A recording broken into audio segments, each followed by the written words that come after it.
Then going, it's going.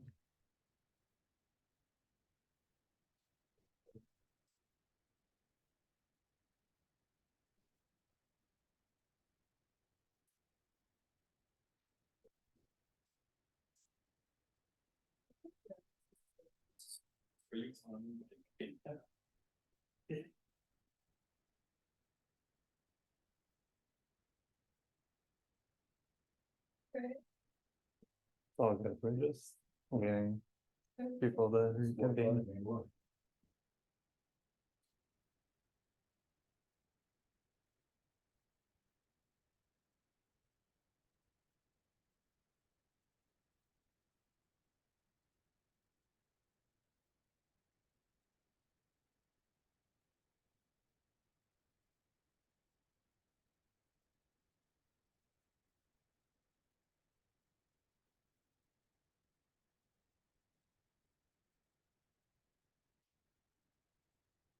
Steven, are we about ready to get started? We're gonna have to look at blue cheese if you want some. I would say give it one more minute, Thomas, and just go ahead and start on your own. We don't have any kind of introduction written for you, so just Yeah. One more minute it is then. gather your thoughts and then launch into it. Okay.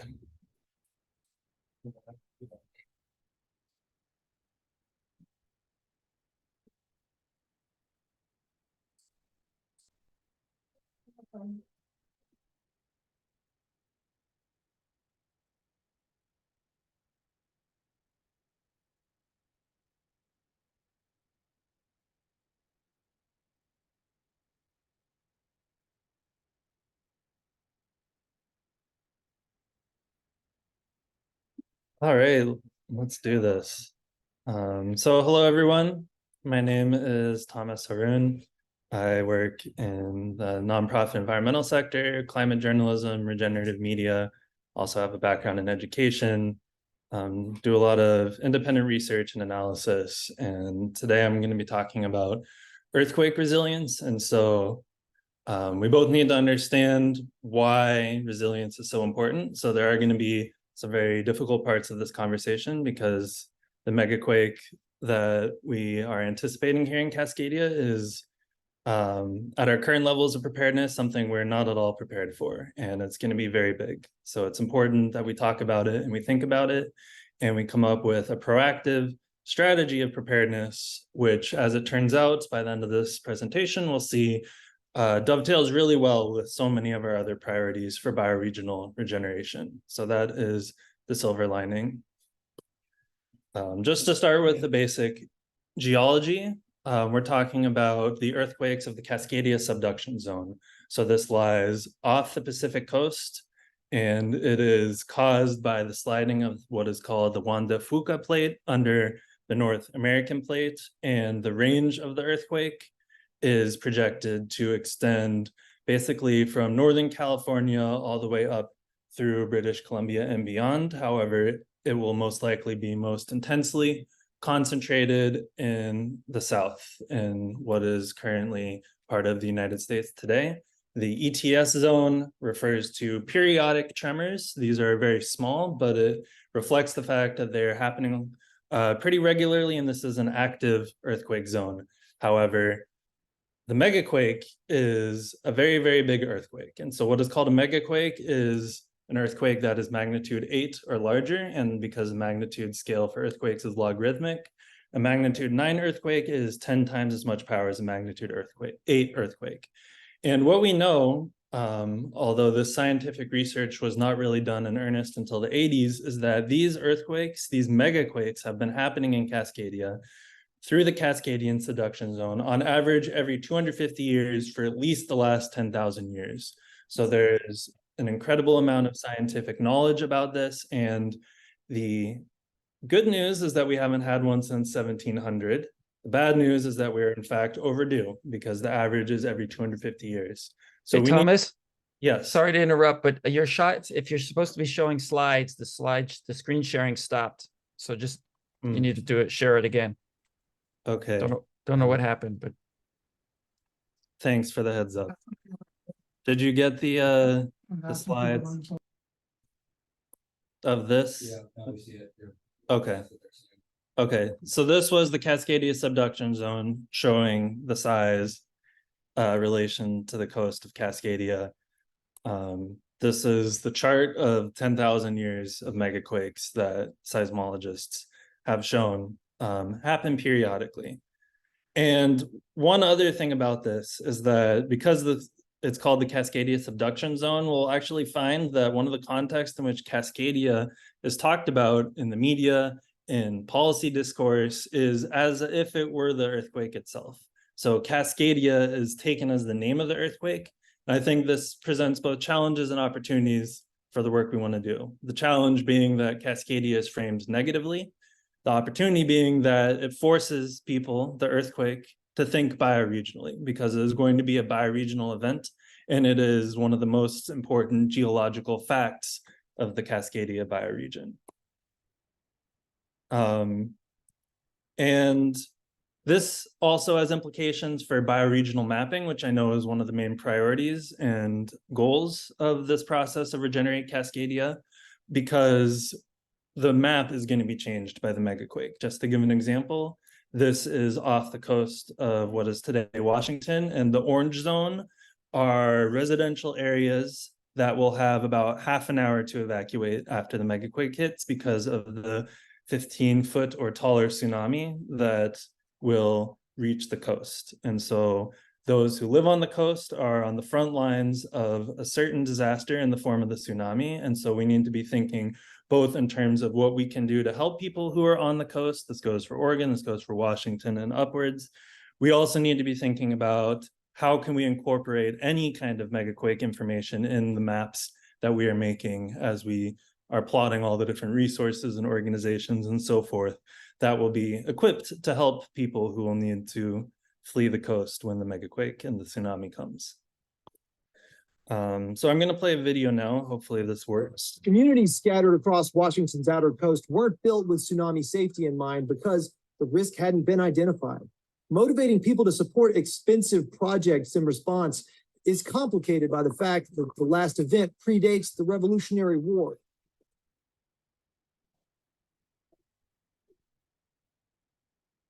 But the Quinault Indian Nation traces its history much further back. In our language, we call this one lokil, and it's an ocean canoe.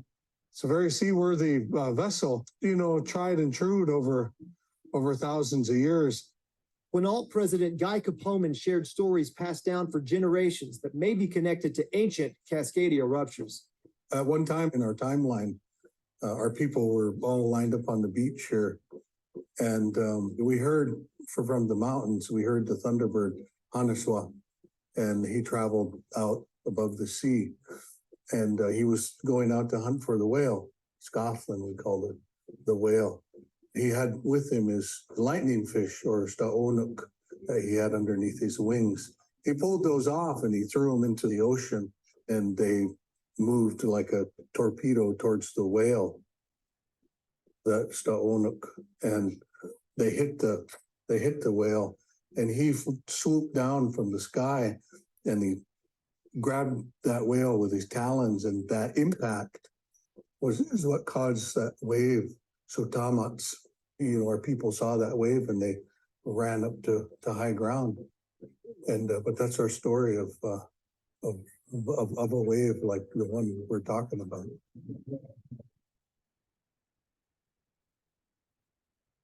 So that's from the Quinault people, who are not too far from the coastal map we just looked at.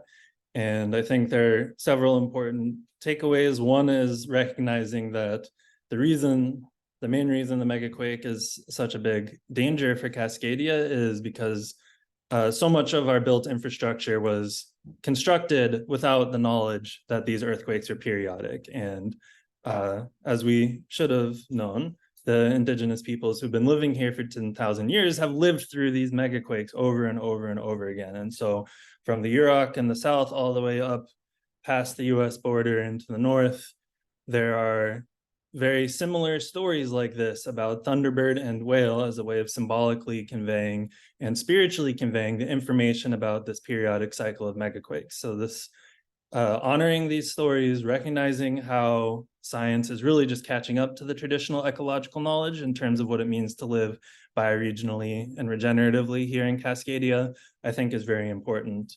It is also a reminder that this megaquake ultimately is a part of Cascadia's natural cycle, and that if we change the way we live, we change our infrastructure, then yes, this is not something that makes it impossible to live here. It is something that people can adapt to and have resilience and thrive for many thousands of years, as Indigenous peoples have been proving here for a very long time. So just to give an example of what the impact of the megaquake might look like, this is to take the city where I'm based, Portland, but I would encourage people across Cascadia to do research, think about similarly having an understanding of what it will mean for the infrastructure of where you're located. Portland is often known as the city of bridges. There's 13 bridges in the downtown area.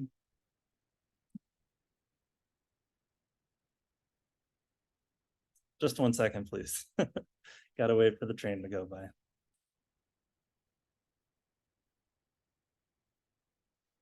Okay, so the bad news is that most of these bridges, which cost billions of dollars to build, in fact, all of them, with one exception, are not going to survive the megaquake. The projection is that they will either be badly damaged or completely destroyed, which means that it'll effectively cut the city of Portland in two, which makes emergency response and rebuilding all the more challenging. And so it's important to be thinking proactively about what this means in terms of how we relate to the watershed, how we relate to the rivers, but it also just illustrates the magnitude of what we're talking about. Multiple billion-dollar bridges that are going to need to be retrofitted. This megaquake's a very big deal in terms of infrastructure, economics, and the impact that it is going to have on population centers. Another example from Portland, which illustrates the connection with the climate crisis, is this zone here, which is known as the Critical Energy Infrastructure Hub. It is where 90% of the state of Oregon's petroleum passes through. It is a liquefaction zone, which means when the megaquake hits, the majority of that oil is going to go into the Willamette River. It is going to be as bad or worse as the British petroleum spill in the Gulf in 2010, with the added complication of how are you going to clean up the river when an earthquake has just hit, not just Portland, but across Cascadia. And so there is a local struggle here, and this is the kind of thing which I hope our bioregional networking helps with. People in Portland have been trying for many years to get this fuel center shut down for climate reasons and for megaquake reasons. And it's one of the indicators of how megaquake resilience and the fuel transition are very important. This is another example of a map. It shows what are called unreinforced masonry buildings, which are the kind that are the least built for surviving the megaquake. Again, this is downtown Portland. The buildings in blue are those which are almost certainly going to collapse when the megaquake hits. So we're talking about thousands of buildings. It's gonna get worse though. The grid, the electricity that we take for granted that powers our homes, places of work, that's gonna collapse too, because the fuel is in the river. People aren't gonna have gasoline for transit for emergency supplies either. So we are woefully unprepared for what is going to happen when this megaquake comes based on the current state of our infrastructure. Some sobering statistics are that tens of thousands of Cascadians will be killed if we do not take the necessary actions to prepare for and become resilient. Hundreds of thousands of Cascadians will become homeless. Their homes will be destroyed. It's estimated that 100,000 homes in Portland alone will be destroyed, which means for all of Cascadia, we're looking at perhaps as many as 1 million. And millions of Cascadians will need emergency food and water. The US federal estimate is 2.5 million within Washington and Oregon. So that's the gravity of what we're looking at with the megaquake. It's a very big deal. It's something we really need to be thinking about and working on addressing. One other element to highlight and illustrate how it's connected to our broader vision of watershed regeneration are the 13 dams that the US military operates within the Willamette Valley. And you might notice that 6 of them are upstream of Eugene. And a year or two ago, the US military gave a presentation in Eugene in which they said, while yes, many of these dams are high risk and a high hazard, they'll be fine unless there's an earthquake. And it's not guaranteed that they'll fall when there's an earthquake, but if they do, don't worry, you'll have 8 to 12 hours to evacuate before your entire city is submerged. This is the map that they're saying. If there is a dam failure, all of the southern Willamette Valley is going to be under 10 to 20 feet of water. Everyone will need to evacuate. And this highlights how when we're thinking about climate change, sea level rise, we're not talking about linear phenomena. We're talking about nonlinear phenomena. And these dams, the US military is known for 2 decades that they're driving the salmon population to extinction. So this is another example of how the things we need to do to regenerate the Willamette Valley, to protect our friends, families, and communities living in this part of Cascadia is going to require removing these same dams that are making it impossible for the fish to live and survive and thrive in the region. And these earthquakes and the earthquakes that are happening around the world are connected to climate change.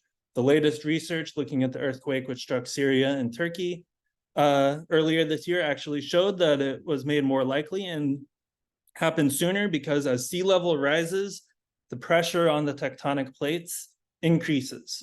So when the megaquake hits, it's not really accurate to think of it as a natural disaster, both because it's going to be so devastating because of built infrastructure that is not sustainable, but also because of the fact that climate change is going to be accelerating this process.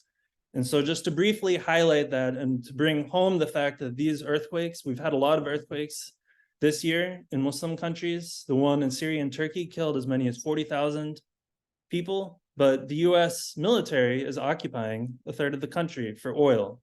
In Afghanistan, a country that the US just ended a military occupation of for 2 decades, there was also an earthquake just a month ago. Thousands of people died. But when there are wildfires in Oregon, our helicopters have been deployed by the military to go to Afghanistan instead of focusing on disaster relief here at home.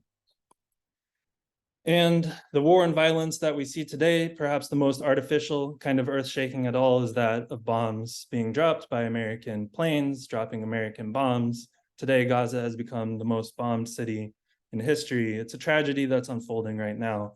And I think to illustrate that we have the luxury of preparing for what people around the world are suffering through today. So I really want to underscore that we should not take that for granted.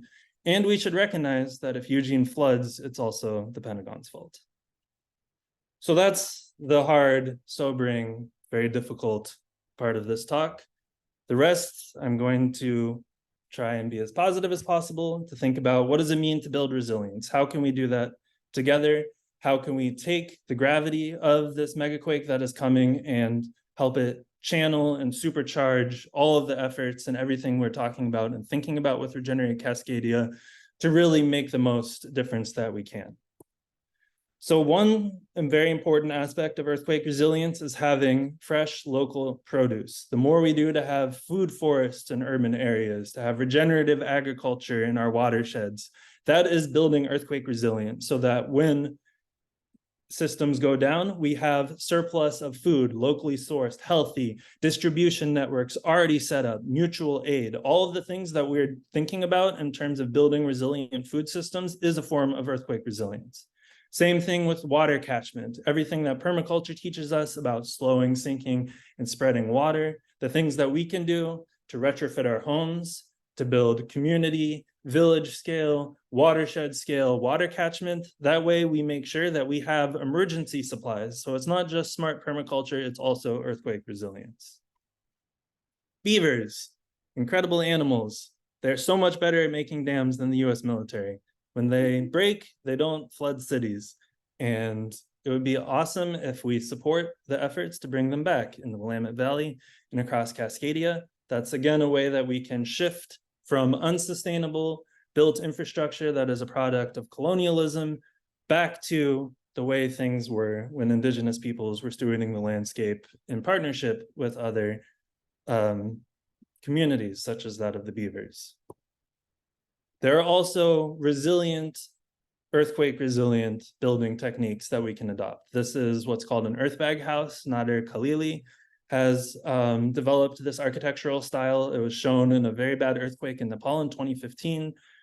The whole village was demolished except for these earthbag houses. And so I would strongly encourage us as we're thinking about construction for any regenerative permaculture projects to make sure that it's earthquake resilient. And that way, whatever earthquake resilient infrastructure we do, we can be the people that others come to in a time of crisis. We can be the ones who have the emergency supplies, the food, the water, the shelter, what will stand and be resilient through this crisis.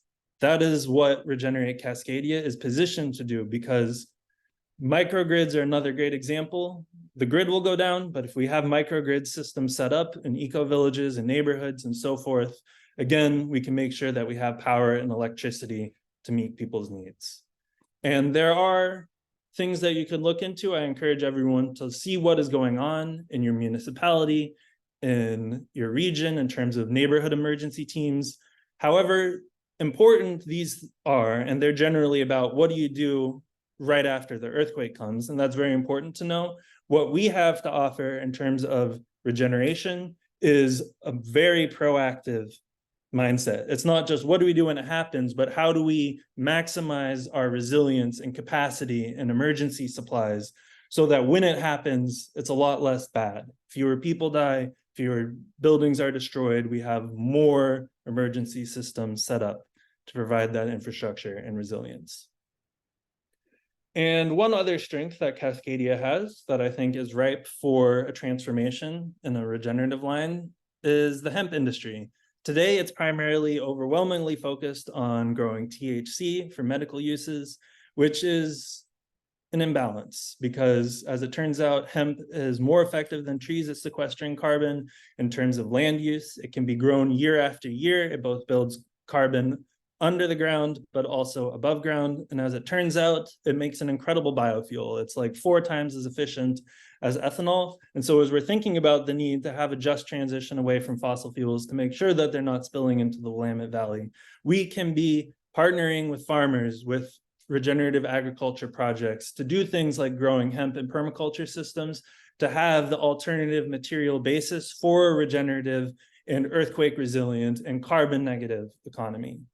And as it turns out, there are ways of generating these biofuels which can in fact be carbon negative, something called pyrolysis, exposing biomass such as hemp or woody waste from forest floors or agricultural residues. You pyrolyze it, burning it without oxygen, you get bio-oil as well as biochar. Biochar is the most effective form of organic carbon sequestration that we have. There's quite a lot of research that is being done in terms of biochar by those who are a part of Regenerate Cascadia, many permaculture practitioners, research being done in Bellingham. So this is one of our assets and our strengths that we can have be a part of the earthquake resilience strategy.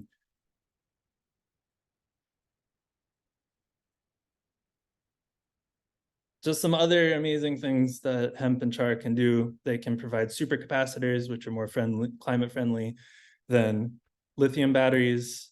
They can provide the basis for publishing that is regenerative as well, which is something that I'm interested in particular in based on my background in climate journalism. So all this is to say that we're looking at a big crisis, and a big crisis requires us to rise to the occasion. Malcolm X said that revolution is based on land, and that land is the basis of independence, freedom, justice, and equality. So I want us to think about those who are suffering through these kinds of cataclysms today and what we can do to stand up for them and how we can bring the passion that is necessary to have those broad scale transformations that we need here in Cascadia to make sure that everything that we're doing to regenerate is also with earthquake resilience in mind. Because as bad as the earthquake might be, if we are not ready for it, it is an opportunity for us to make these changes when it comes to living in harmony with the climate and living in harmony with the earth. It is something that can bring funding to work that is not only boosting our earthquake resilience, but also anything that is related in terms of the regenerative work we want to do. So from there, I wanted to open it up to a discussion. I'm feeling like it would make sense for us to just have one discussion here together. And you're free to ask me any questions, but some prompts that I wanted to bring forth for us to think about together is how can you or we bring our unique insights, skills, or connections to improve status quo approaches to earthquake resilience? How can we build the Regenerate Cascadia movement by incorporating earthquake preparedness? And what are some additional ways that we can prepare for the megaquake by regenerating Cascadia? So at the end of my presentation, just want to say thank you for everyone's attention. And I know it's a difficult conversation, so I really appreciate you having it with me. Thank you. I think I saw Brian's hand go up first. Yeah, thank you, Thomas. It was a great presentation and really pulls into focus so many different issues. And, you know, earthquake is one disaster, but we have floods, fires, droughts, the whole gamut that can happen overnight. And I was just recently, earlier this week, on a Zoom kind of strategy meeting with Jenny Pell, who just went through the fires on Maui and some of the issues that she's dealing with, the aftermath of those fires. Granted, the fires were created through improper land management, improper utilities strategy, you know, private sector utility management, degraded landscapes from agrochem, sugarcane production, yada yada yada. And what she said is so important to put into focus before any of these things happen is building the networks between governmental organizations like FEMA, Red Cross, you know, as much as we go, do I have to? But like to get somebody on the inside that understands how to build the networks within community organizations of, you know, shelters, food pantries, all of these kind of things. And what they're dealing with in Lahaina after the Maui fires is the amount of toxicity that's coming off of that landscape and going directly into the seas through the seasonal rain. So she said one of their biggest tools, and they should have had it all set up in the toolbox ahead of time, is micro remediation filters that they're putting out in these big long you know, tubes of wood chips inoculated with mycelium. There's certain strains that will hyperaccumulate toxic metals. I mean, they're getting, you know, the plastics, the mercury, lead, zinc, asphalt, all the stuff that was in those burned up homes. So yeah, it's not going to be incinerated in an earthquake, but like we saw at Fukushima, like all of that debris was like blown up onto land and then washed out into the sea. And, you know, so like filters of some sort that could, and then there is, you know, the oils that have been on pavements and in, you know, auto garages and all of that stuff that gets flushed out. It's a whole different scenario, but it's still looking at how can you be the most prepared to pick up that mess as it's receding. You know, yes, it's dealing with the people and the infrastructure and the energy and the food and the shelter, but it's also like, how do you keep that from destroying ecosystems in the aftermath? So just wanted to put that out there. And she said the most important thing that they wish they had in place was more coordination of communication was super key. And then communication, intergovernmental and community crossover network communications.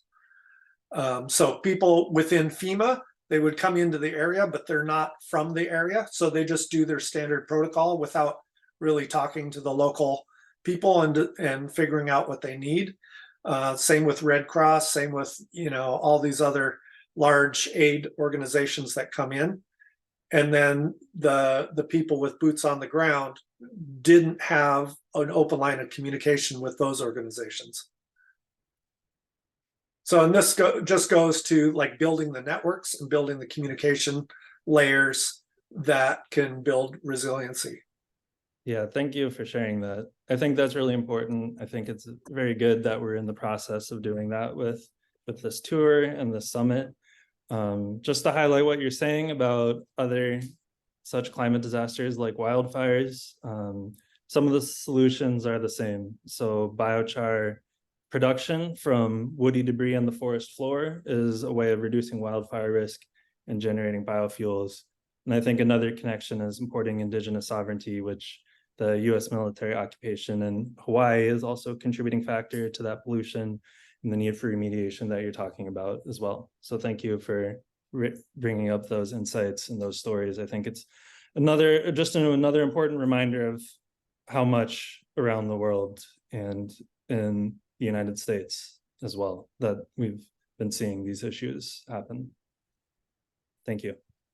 I think CS, you had your hand up next, and then Mike. Oh yeah, it's Cam. Sorry. A couple things came to mind when you're speaking. Great presentation, by the way. Really well done. So there's a when the bank bailout happened in 2008 to 2007 2008, around the same time that happened, and then the economic trouble started.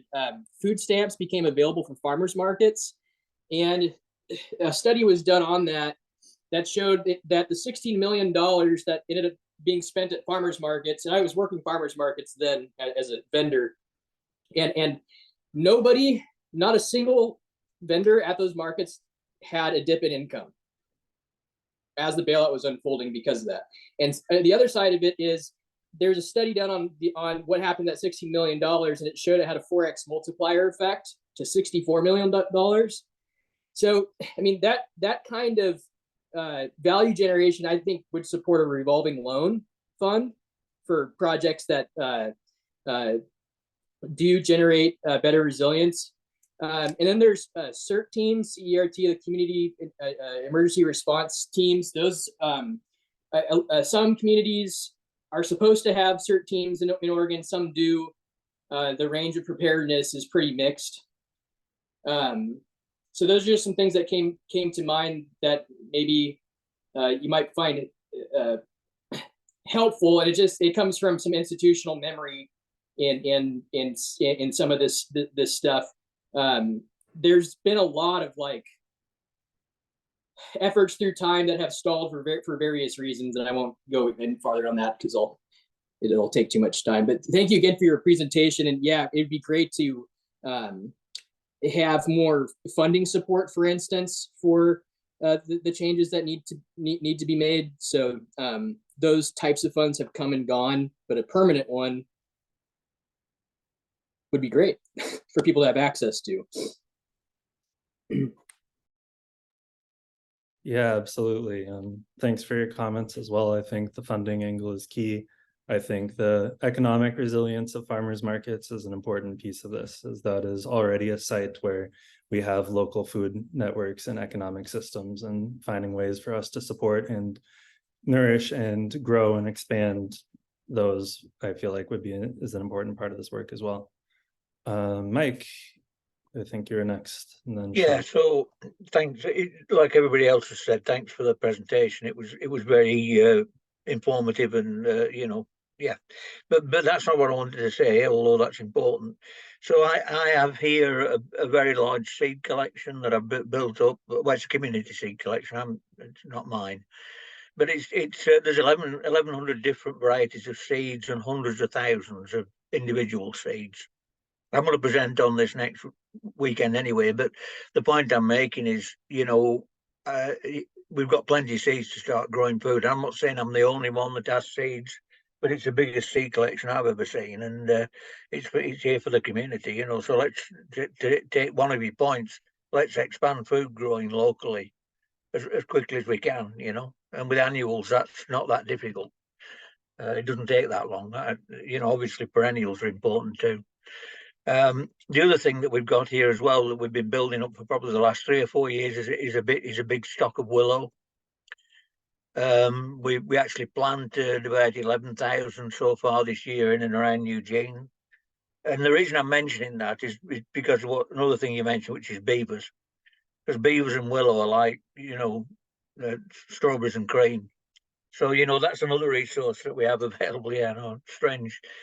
that's another resource we have available. And yeah, I've been to, just to mention as well, something that CS mentioned. I think he mentioned CERT. I've been to a number of meetings in and around Eugene with them, and although they're they're definitely motivated with good intent, I don't think that a lot of what they're advocating is realistic. Because the last time the earthquake struck in 1700, most of the Pacific landmass dropped about 6 feet. And if we get something like that again, not many, there won't be many buildings standing. That's what it's saying. Even the earthquake prepared, because we're talking about in excess of 9.0 on the Richter scale if it happens again. So thanks for all that you're advocating, and thanks for your presentation. Thank you, Mike. And yeah, appreciate the seeds angle. I think that's the place to start when it comes to our growing food together. So that's fantastic, and looking forward to hearing more about that later on. The beavers and willows thing is very cool too. Sean, you wanna go for it? Yeah. Sure. Okay. Yeah, Mike, we got on our team, we got some really dope urban seed growers in Portland too. We should get y'all connected, have a conversation after this summit. But I'd say that for years I've been working with folks in the city of Portland and trying to build like the community safety infrastructure, like the non-police response community safety infrastructure. And all of it has to do with organizing local people together at the neighborhood scale to do their own community safety. And that basic organizational structure of getting the neighbors to self-organize is pretty much how you accomplish everything. It's how you stop spraying glyphosate, and chemicals, and start doing invasive removal and taking care of public spaces as community. It's how you start growing food together as community. And it's how you organize after an earthquake.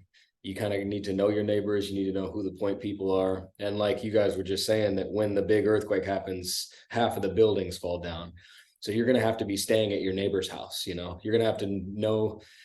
And so as a part of this like extended rant that I'm about to go on, the conclusion I've come to is the only way that we actually deal with the earthquake is if you start subsidizing permaculture practice, like the small scale permaculture practice, as a function of emergency preparedness hubs. So you basically pay for, 10 houses in the neighborhood to have everything that you need in the case of an earthquake, so that there's at least a couple of those houses that survive, right? Identify the parks where you need to be growing food. I mean, honestly, we should have large public food forests and public space anyway, and lots of people should be growing lots of food in their yards. The thing with seeds is that, that there's delayed response to that. And so you do kind of need like perennial veggies, or at least have stuff started, the simple greens, the kales, and really the brassicas and the squashes, like the stuff that you can throw seeds in and dry farm it. But yeah, the organization of community around this self-sufficiency structure really just is how you are prepared. And I really struggle to understand like why we focus so much of our attention and energy on these industrial like emergency response systems, like trying to train neighbors to whatever, like use ham radios and like store food in the basement. Like that's not really going to be viable for millions of people. You're going to have systems of prolonged food production, extended, water harvesting, and those things are only going to happen if the infrastructure of the city is prepared to do that. So I got a whole other half of this that me and Thomas have been talking about doing that actually just explains to people how they can use permaculture as emergency preparedness. And I would actually love to start training neighborhoods on this stuff. Specifically because right after the earthquake, the 5 things that you need to deal with: sewage, food, water, community safety, and energy. All the permaculture solutions to those are the ones that you're dealing with. You need to have battery systems, non-grid tied micro grids, at local homes. You're going to have to do human manure composting. You're going to need to be pulling food out of your immediate vicinity. You're going to need to have water stored on the landscape. And if you have houses that are, it's in the winter, you're pulling water out of the sky. If you have, and the other thing, Mike, you talk about seeds. We don't have soil to grow seeds in. It doesn't work. And the city is, just this toxic soup of dead soil. Just because it's soil doesn't mean it's alive, right? And just, you can throw seeds in the ground, but if you don't have irrigation at the parks, right, you can't actually make use of the arable land. So just the basic functional understanding of of permaculture practices and making the landscape a permaculture landscape. I think it just checks all the boxes. So anyway, there you go. That's my take on how you deal with earthquakes. Thanks.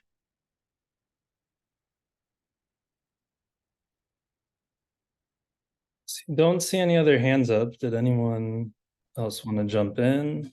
Sean Jacobson's hand is up. Did Sean? That was Sean who was just talking. I could share something real quick. Go for it, Brett. Yep. Howdy, everyone. Something else that could be worth noting, and I'd be happy to like sit and have a conversation with folks on this topic, would be the development of community microgrids. And this is something where there's actually been more of a push what are called home scale microgrids, which is basically just a solar system with a battery attached to it. But really what would be advantageous for every community to have is on basically every school, every fire station, every library, a solar system with battery bank that can basically be hubs in the wake of an emergency, that have power, that have, you know, these are places of shelter that also can be just like community resource centers. And that should just be like basic infrastructure for most communities throughout the country. And here is a good example. So happy to, you know, build a little mini coalition to begin to get some of that going if anyone wants to have those conversations. Yeah.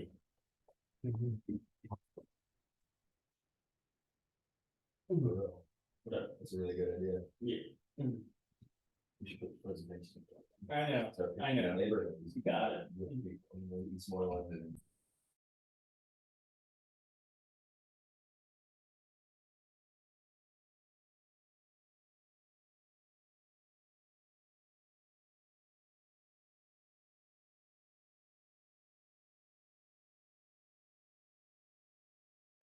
So we got about 20 minutes left. I have a little more material that I could share or just briefly mention that one of the projects that my nonprofit has been working on is a climate wiki. I'll post the link in the chat. It's climatewiki.earth.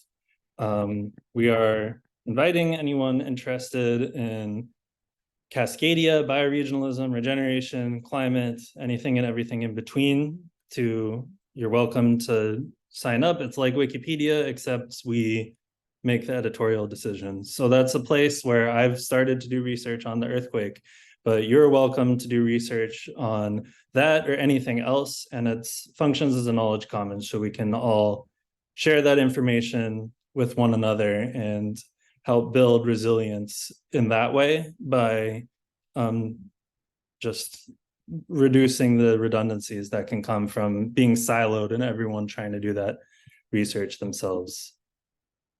Margot says she would love to learn more about the creation of grids. Do you want to put your email up there, Brett? Sure. Yeah. Sure. It's edlevin123@gmail.com. Okay. So yeah, me. Margot, I just put Brett's email in the chat. Anyone interested to learn more about microgrids in particular, let me put my email in the chat too if anyone would like to follow up with me. thomas.haroon@protonmail.com. You're saying a resource, Brett? Did you share the other resource, the one that we were chatting on? For community microgrids, cleancoalition.org has an enormous amount of information. Okay. Cleancoalition.org. Yeah. Info on community microgrids. Okay. So with about 15 minutes left, I mean, yeah. Brandon, do you want to just share that out loud, Brandon, for everyone? Also, Just we're gonna have an hour break after this, and then next presentation will be 6 p.m. Yeah, on chat. sorry, we're just making sure not to get echoes here. So yeah, at 5 p.m. We'll take an hour-long break. We'll keep the room open. People are welcome to hang out or go outside and enjoy the brief moment of light and sun or rain, depending on where you are.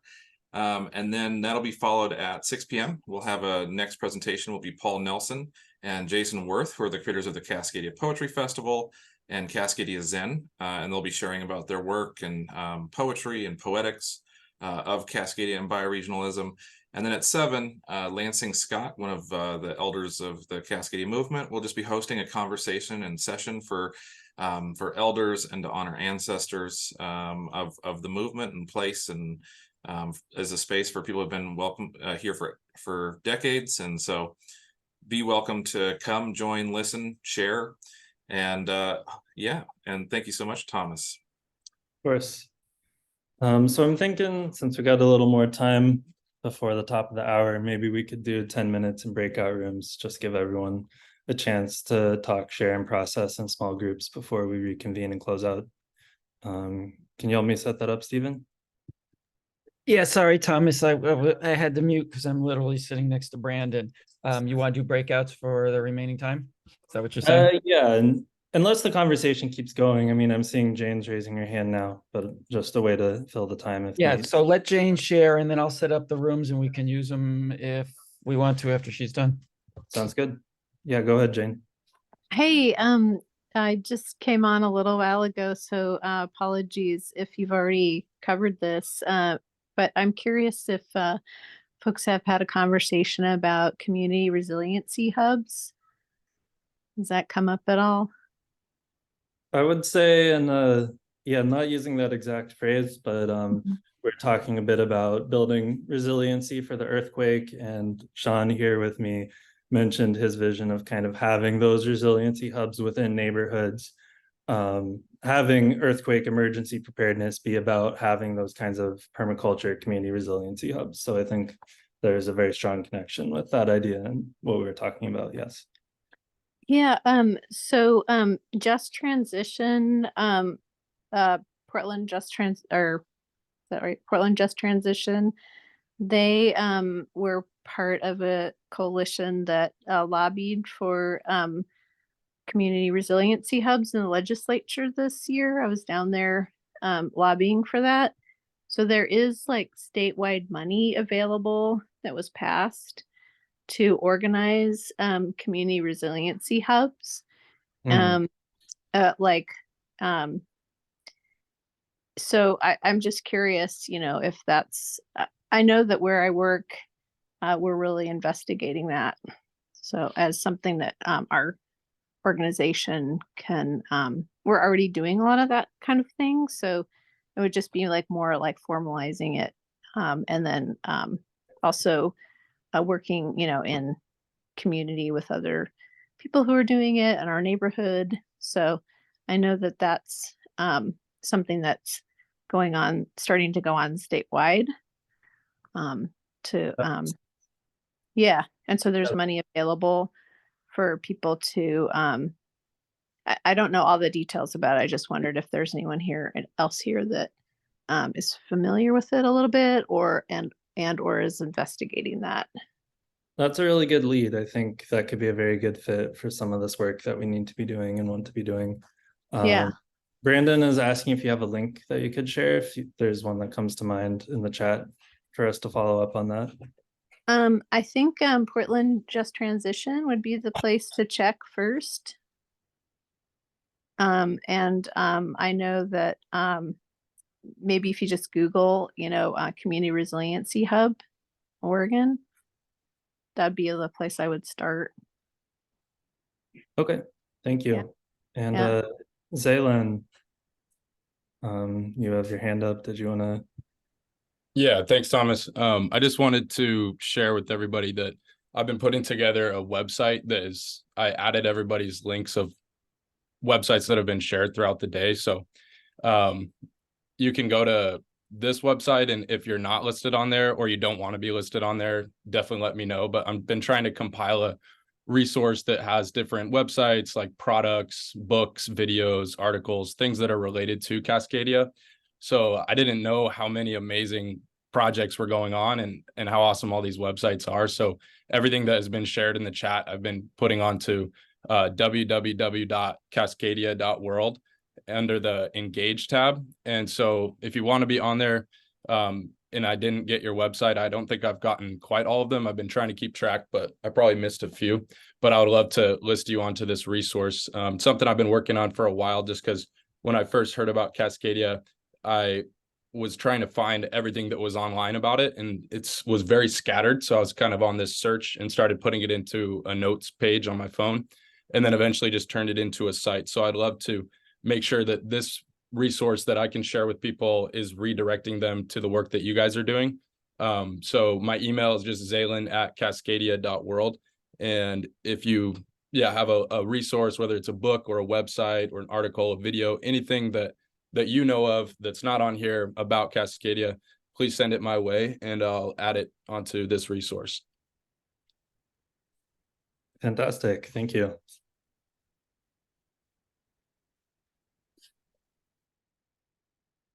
I would love to have a further conversation about the community education and how that relates to disaster preparedness.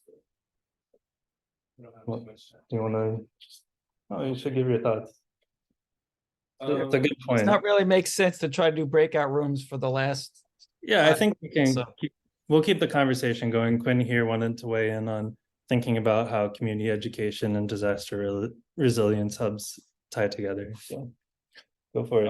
Yeah, I stepped out for a little bit, so maybe I missed a little context, but my thing that I really am interested in is like the bioregional education and the pattern of coordinating learning processes towards regeneration. And then there'll be these disturbances, and the way we can respond depends on the capacities of what in the ways that we can respond. Like, so how can we grow those capacities before something like this happens, and train up the skills that are needed, so that people can filter their water and can harvest foods and can, do things that will keep them going post disturbance. It's more of just an inquiry, but like there's a bunch of organizations here all around, I guess, that do this stuff. But Rewild Portland does a whole bunch of this stuff where they just do community education all the time. So how can we just promote, like, figure out where these centers are? And there's the pattern of bioregional learning centers that are maybe this bigger thing, but then these nodes within the community that already exist.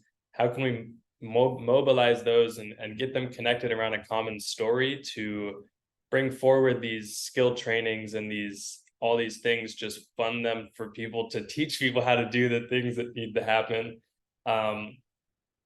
that might not take effect immediately, but then post disturbance, like then you're ready to implement new systems of resilience that people are ready to uptake. It's like, holy shit, what the fuck just happened? Like, and they're just so disoriented. You need the people who are oriented to what we need to do in this moment right now, and distribute that ability across a community.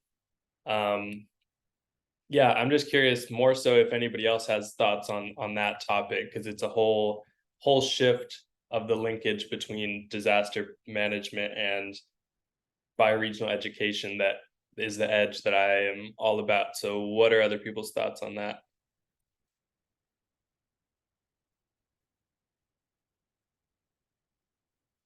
Or I'll just keep eating my peanut butter off a spoon. It's fine either way.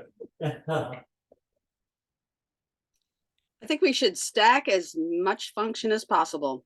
And it just pulls from all the different things. The framing could be this comprehensive thing that could really appeal to the youth. I mean, we're experiencing whole systems culture collapse. That's why we need whole systems culture design. And any of these things in isolation are not going to be effectively dealt with.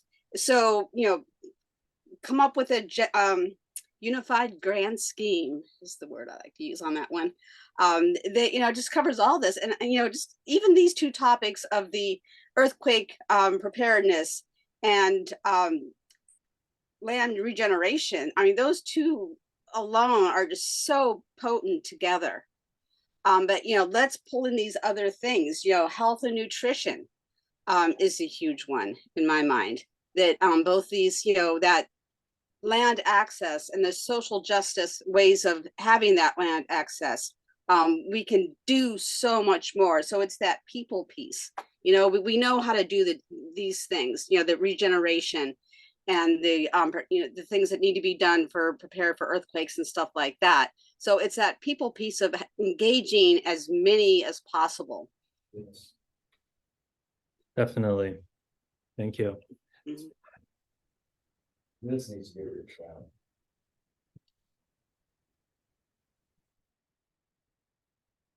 I mean, one thing that I've been thinking about, and just to put this out there in case anyone is interested, is just like door-to-door canvassing to talk to people about a range of bioregional issues. It's a way, you know, it's sometimes used for fundraising for nonprofits, sometimes for political campaigns, but that's also just a way for us to connect with our neighbors in our communities, to start having bioregional conversations with them. And like you're saying, Alexa, of reaching as many people as possible and figuring out whatever thing it is. Maybe it's the earthquake, maybe it's food forests, maybe it's health and nutrition, whatever it may be. What is the hook that we can find that helps us engage our neighbors in our communities with everything we're trying to do through Regenerate Cascadia?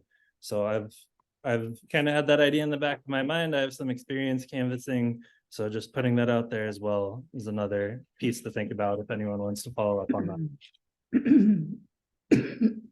What's the functions that we're stacking? Do we have time to do this? I was gonna say like. We have 4 minutes. 4 minutes, that's Yeah. enough time. Everybody start yelling out functions that stack. I'm gonna start writing this stuff down. So with emergency preparedness. I mean, all the different realms of it. Mm-hmm. So bioregional education. Yeah. Generative practice. Yeah, Doris. One of the things we've talked about in the New Era Convergence in Eugene and our work with crisis readiness is the need to support people in trauma and also to make fun, that we have to be attractive. And what's the name of the group in Portland? City Repair. Yes. They always do fun. I mean, that's so important to draw people in. Absolutely. Thank you. And Sean, add yeah. to that. Thank you. Sean was also just saying, if we want to kind of close on this note of the functions we feel we want to stack into this, feel free to just unmute yourself, shout out any function that you think needs stacking as a part of this whole systems design to address megaquake resilience, landscape regeneration, and everything between. I think humanure is an important subject, which is, yeah. Just on that one quickly, Carlash in Portland is a bloody amazing, they have probably the most amazing humanure system I've ever seen. In so they're Portland? called Carlash Eco Village. They're in Portland. Yeah, it's Kailash Eco Village. Yeah. Yeah. Excellent example. Point, Mike. I'm writing that down. Thank you. In fact, Kailash Eco Village is the perfect example of emergency preparedness. Yeah, exactly.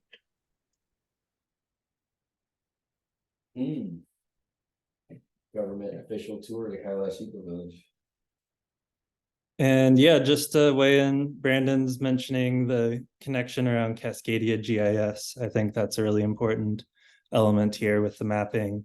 The idea of developing a bioregional atlas, I think there's a lot of resonances that has with the theme of earthquake resilience and preparedness, to make sure that we have a good sense of what are the places that are going to be in the most need and what are the places that are safer. Because places that are safer, for instance, in Oregon on the east side of the Cascade Mountains, those are places that can be supports. So not all of Cascadia is in imminent danger here. And so I also want people to think about, if you're in a safer place, how can you be a place of refuge for people who may need to leave, for instance, the coasts? One last quick thing, I don't want to get lost. I shared an important link in the chat to something called Meshtastic, which is a local communication medium. You know, it's only text, but it's pretty effective. And I shared that in the chat. Thank you, Mike. All right, it's 5 o'clock now, so I think we can close it out. Just want to say thank you again to everyone for your attention and your contributions. Is helpful to talk about this because I think it's important, and the process of thinking through this is what is going to help us build resilience. So thank you. Thank you so much, Thomas. We'll see all of you who return in 1 hour at 6 o'clock.